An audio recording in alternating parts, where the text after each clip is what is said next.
Walmart is further pulling back that curtain on its driverless delivery ambitions, giving CNBC an exclusive look at the vehicle that will help you get your groceries. No driver included. Frank Collins joining us now with more on Walmart's new test vehicle. Frank.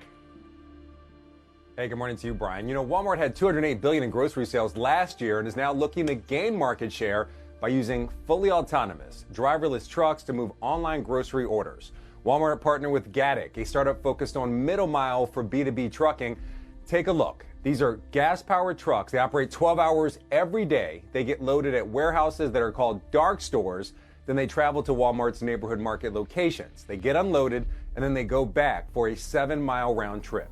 It could be a pivotal step in modernizing America's highways for electric vehicles. The White House announced plans to line highways with electric vehicle chargers at every 50-mile mark along major roads.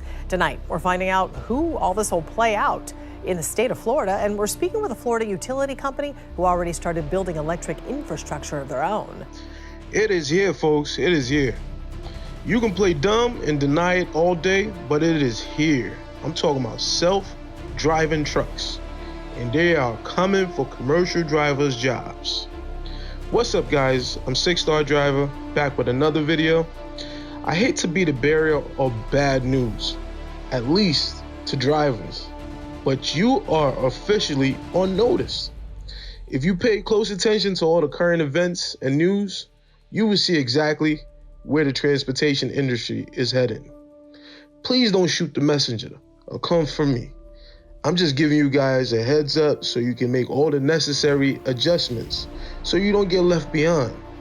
The last video I made on this topic, I had a lot of back and forth with a number of truckers who were simply in denial. I get it. This is still new uncharted territory, so everybody is skeptical about it. But let me tell y'all, it's here to stay for good.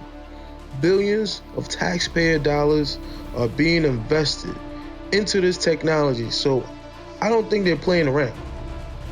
I'm sure you guys have heard all the noise about supply chain issues, lack of drivers, or a shortage of drivers, I should say. That's complete BS.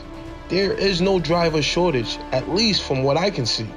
The past 2 years, there's been a huge influx of new drivers and interest in this career. So I don't know where the shortage is coming from. I think what they really meant to say was we don't like the truck drivers that we have, and we would like to change that. That is why they have made it harder for new prospects to get their permits. Big tech wants a piece of the pie. Matter of fact, they want the whole thing, and they don't care how many jobs are lost in the process. For them, AI costs less to maintain. It does not complain, does not call out, and guess what? They don't have to pay it, which means more money in their pockets. That's a win-win for big tech. Now, I'm not saying this is gonna happen right away in the next year or two, but it's closer than we think. I give it about 5 to 10 years and it's official, my opinion. Artificial intelligence, AI for short, will not completely take over.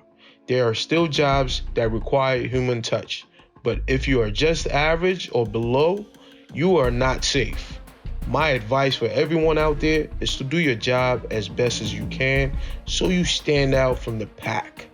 Be as valuable as possible so you are needed. Find a niche and dominate. Always have a backup plan just in case things don't work out. Get your money, people. Get your money. If you can't beat it, join it. I know I have a lot of commercial driver prospects on this channel, so I just want to keep you guys informed on new developments. Thank you guys for watching. I hope I didn't spook you out. Please hit that like button for me so this video can spread to more people. I'll see you guys on the next one. Peace.